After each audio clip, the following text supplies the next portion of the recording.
Assalamualaikum. My dear students, how are you? I will hope you will all fine. My dear students, chemistry 10 class chapter number 11 lesson number 41.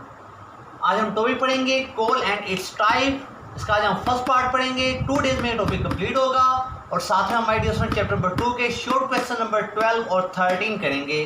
Chapter number 2 हमने access start किया है, हम उसके short question number 12 and 13 करेंगे my dear students.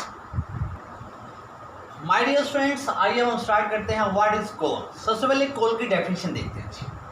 My dear student, coal is a blackish complex mixture of compounds of carbon, hydrogen, oxygen and a little amount of nitrogen and sulfur also present in coal. My dear students, coal क्या होता है? Coal is a blackish, black रंग का complex mixture है. complex mixture किन चीज़ों का है? ये complex mixture है कार्बन का, हाइड्रोजन का, ऑक्सीजन का और इसके अलावा इसमें लिटिल अमाउंट पाई जाती है नाइट्रोजन एंड सल्फर की. माय डियर स्टूडेंट्स, अब हम देखते हैं कोल बनता कैसे है. How coal are formed? Coal बनता कैसे है? My dear student, coal was formed by the decomposition of dead plants.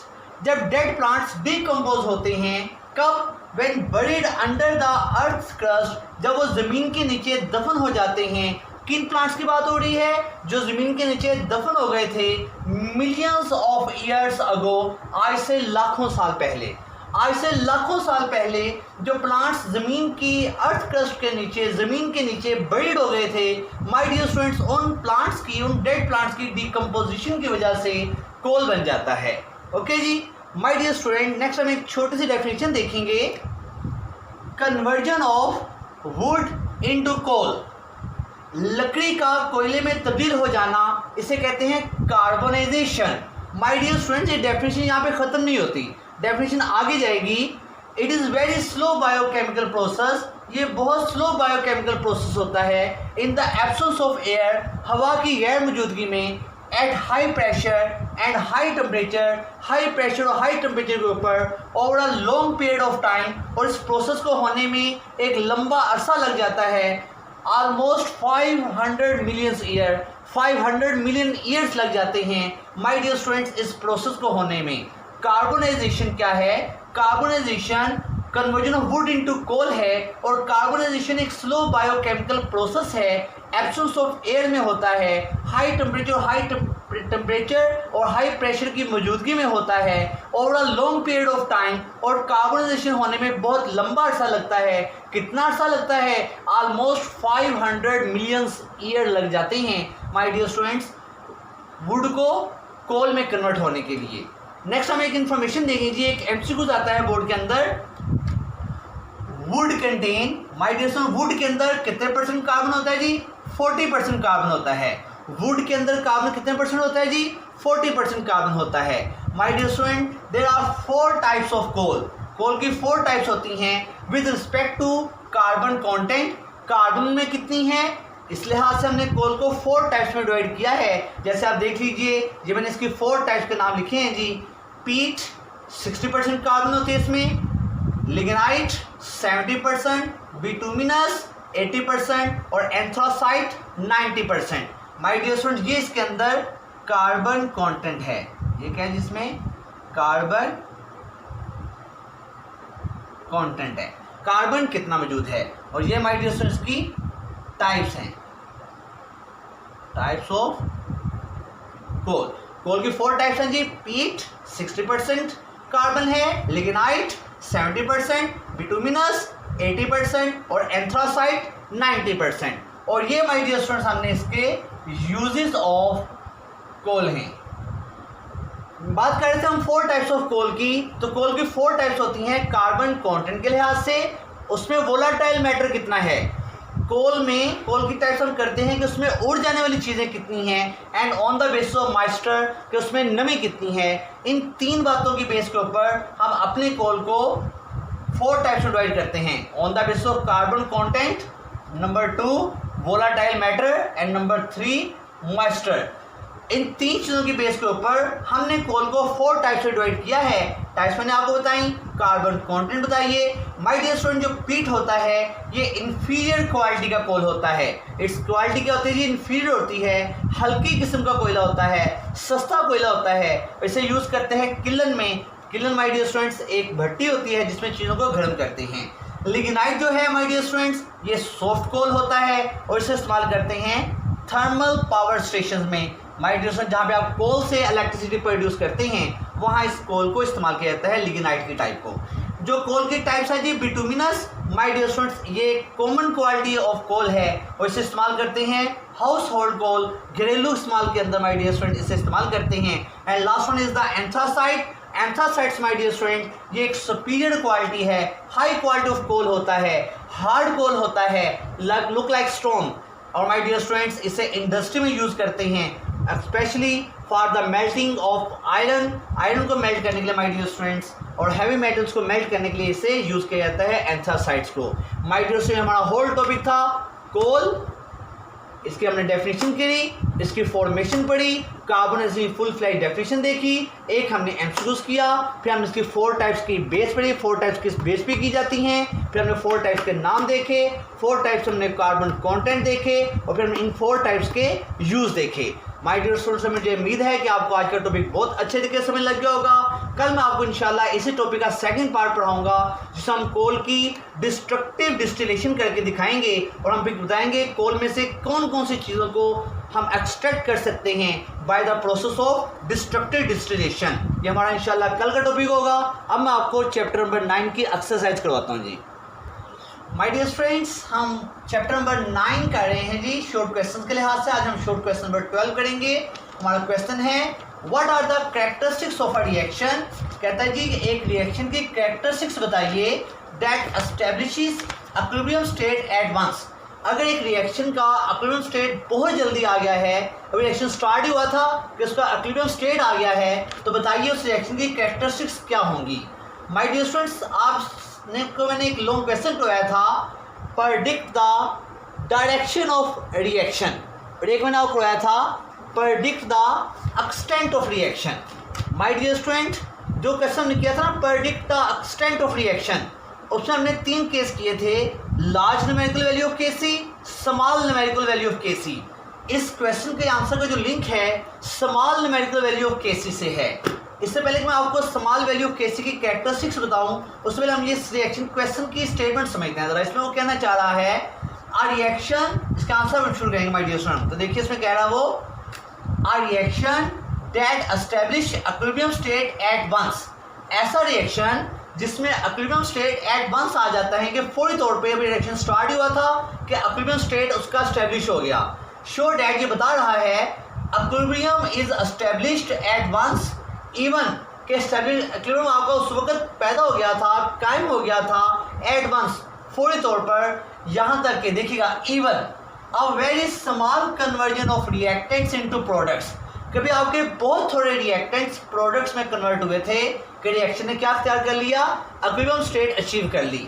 My dear students, इस पॉइंट को नोट कीजिए, very small conversion of reactants into products का मतलब ये है एट वंस, यानी कि भी रिएक्शन स्टार्ट हुआ था, अभी बहुत थोड़े रिएक्टेंट्स ने प्रोडक्ट्स बनाना शुरू किया था कि केमिकल इक्विलिब्रियम स्टेट एस्टैब्लिश हो गई। माय डियर स्टूडेंट, याद रखिएगा जब केमिकल इक्विलिब्रियम स्टेट बहुत जल्दी एस्टैब्लिश हो जाती है तो उसमें बहुत थोड़े रिएक्टेंट्स प्रोडक्ट्स में कन्वर्ट होते हैं। तो ऐसे रिएक्शन की ये कुछ कैरेक्टरिस्टिक्स होती हैं।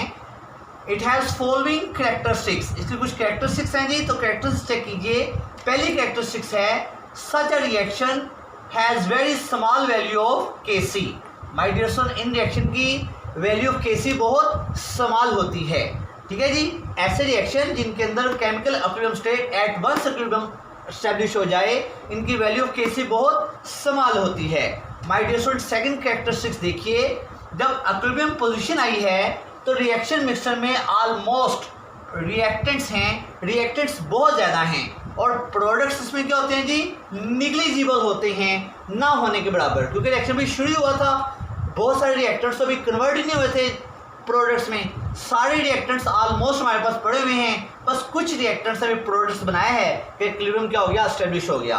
तो इस रिएक्शन की एक और प्रॉपर्टी होती है कि जब इक्विलिब्रियम स्टेट आई है तो रिएक्शन मिक्सचर में ज़्यादातर रिएक्टेंट्स हैं और प्रोडक्ट्स ना होने के बराबर हैं।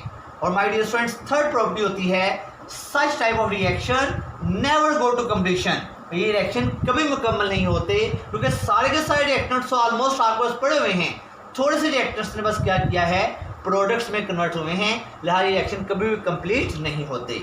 माय डियर स्टूडेंट, ये मैंने एक एग्जांपल कोड किया है जी, आपको याद होगा जब हमने एक क्वेश्चन आपको कराया था वैल्यू केसेस वेरी स्मॉल, तो उसमें मैंने आपको रिएक्शन करवाया था। अमोनिया गैस है, डिकम्पोज हो रही है, नाइट्रोजन गैस और हाइड्रोजन गैस में कन्वर्ट हो रही है, तो इसे केसी की वैल्यू देखिए 3.0 इंटू 10⁻⁹, ये -9 की पावर बता रही है कि माय डियर स्टूडेंट्स वैल्यू केसी बहुत स्मॉल है। जब वैल्यू केसी स्मॉल होती है तो ऐसे रिएक्शन कभी भी कंप्लीट नहीं होते। ऐसे रिएक्शंस के अंदर ऑलमोस्ट रिएक्टेंट्स ज़्यादा होते हैं और प्रोडक्ट्स निग्लिजिबल होते हैं। ऐसे रिएक्शन के अंदर वैल्यू केसी बहुत स्मॉल होती है। और माय डियर स्टूडेंट्स, ये किन की प्रॉपर्टी है, जब आपका इक्विलिब्रियम स्टेट एस्टेब्लिश हो जाता है एट वंस, ठीक है जी, तो इसका मतलब होता है कि बहुत स्मॉल कन्वर्जन हुई है रिएक्टेंट्स की प्रोडक्ट्स में। ओके माय डियर स्टूडेंट्स, मुझे उम्मीद है कि आपको ये क्वेश्चन बहुत अच्छे तरीके से समझ लग गया होगा। आइए अब हम शॉर्ट क्वेश्चन नंबर 13 करते हैं my dear students. My dear students, हमारा क्वेश्चन नंबर 13 है, if reaction coefficient QC of a reaction is more than KC, what will be the direction of a reaction. कहता बताइए, अगर आगे रिएक्शन कोएफिशिएंट के QC की जो वैल्यू है वो ज़्यादा है देन KC, तो बताइए what will be the direction of the reaction, reaction की डायरेक्शन किस साइड पे होगी, रिएक्शन फॉरवर्ड होगा, रिवर्स होगा, कि केमिकल इक्विलिब्रियम स्टेट आ चुकी है। तो इसका आंसर देखिए जी। माय डियर स्टूडेंट, ये भी मैंने आपको लॉन्ग क्वेश्चन में करवाया था, ये हमारा QC के मैंने 3 केस आपको बताए थे, तो इसका ये सेकंड केस है। देखिए लिखा हुआ है जी, if reaction coefficient QC of a reaction is more than KC, यहाँ तो क्वेश्चन ही हो गया आपका। देखिए, if reaction coefficient QC of a reaction is more than KC, तो फिर क्या होगा, reaction will move in a reverse direction. तो रिएक्शन किधर मूव करेगा जी, रिवर्स डायरेक्शन में मूव करेगा। क्यों मूव करेगा, to attain the equilibrium state, equilibrium state को हासिल करने के लिए रिएक्शन किधर मूव करेगा जी, रिवर्स डायरेक्शन में।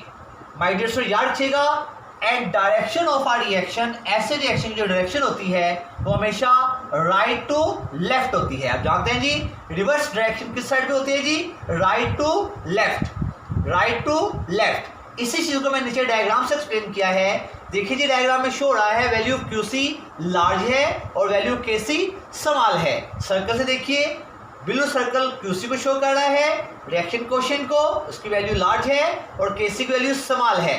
तो रिएक्शन की डायरेक्शन कहाँ पे होगी जी, रिवर्स डायरेक्शन होगी। और रिवर्स डायरेक्शन कहाँ से होती है जी, ये देखिए, ये आपका राइट है जी, तो ये आपके हमेशा राइट से कहाँ पे होती है जी, ये आपकी राइट से माय डियर स्टूडेंट्स कहाँ पे होती है जी, राइट से लेफ्ट पे होती है। ओके माय डियर स्टूडेंट्स, बात को देखिएगा, जब आपके रिएक्शन में QC की वैल्यू ज्यादा होती है KC से, तो रिएक्शन हमेशा किधर मूव करेगा माय डियर स्टूडेंट, शाबाश, वेरी गुड, एक्सीलेंट जी, एक्सीलेंट, रिवर्स डायरेक्शन मूव करेगा। क्यों करेगा, to attain the equilibrium state, ताकि इक्विलिब्रियम स्टेट को अचीव कर ले, हासिल कर ले। और रिवर्स डायरेक्शन में रिएक्शन की डायरेक्शन क्या होती है जी, राइट टू लेफ्ट होती है। ये देखिए जी, यहाँ पे आपने प्रूव कर दिया QC की वैल्यू लार्ज है, KC की स्मॉल है, तो रिएक्शन की डायरेक्शन रिवर्स है और रिवर्स डायरेक्शन में जो डायरेक्शन होती है राइट टू लेफ्ट होती है। माय डियर स्टूडेंट, मुझे उम्मीद है आज का टॉपिक आपको बहुत अच्छे से समझ लग गया होगा। आइए अब आपको टास्क ऑफ द डे बताते हैं। माय डियर स्टूडेंट्स, अब टास्क ऑफ टुडे में आप डिफाइन कोल की डेफिनेशन करेंगे, डिफाइन कार्बोनाइजेशन करेंगे। माय डियर स्टूडेंट, कार्बोनाइजेशन की पूरी डेफिनेशन लिखिएगा, हाफ लाइन की डेफिनेशन नहीं है, ठीक है, ये 3 लाइन की डेफिनेशन है इसकी, मैंने आपको लेसन में मेंशन करके दिखाई थी। फिर आपने बताना है how much percentage of carbon present in would, would में कितने % कार्बन होती है। माय डियर स्टूडेंट, टेबल बनाएंगे 4 टाइप्स ऑफ कोल का और फिर बताएंगे on which basis coal divides into 4 types. मैंने आपको 3 वर्ड्स बताए थे जिनकी बेस के ऊपर कोल को हमने 4 टाइप्स में डिवाइड किया है। कौन कौन से वर्ड्स है माय डियर स्टूडेंट्स को, शाबाश, एनीबॉडी टेल मी, कौन कौन से थे जी, शाबाश। एक था जी कार्बन कंटेंट, एक था वोलाटाइल मैटर और एक था मॉइस्चर। और माय डियर स्टूडेंट, फिर आप क्या करेंगे, right short questions of 12 and 13 of chapter 9। Chapter 9 के जो नेक्स्ट स्टार्ट की है उसके शॉर्ट क्वेश्चन नंबर 12 और 13 को आप राइट करके एक बार उससे प्रैक्टिस कर लेंगे अच्छे तरीके से। माय डियर स्टूडेंट, अपना ख्याल रखिएगा। इंशाल्लाह कल फिर मुलाकात होगी। अस्सलामु अलैकुम।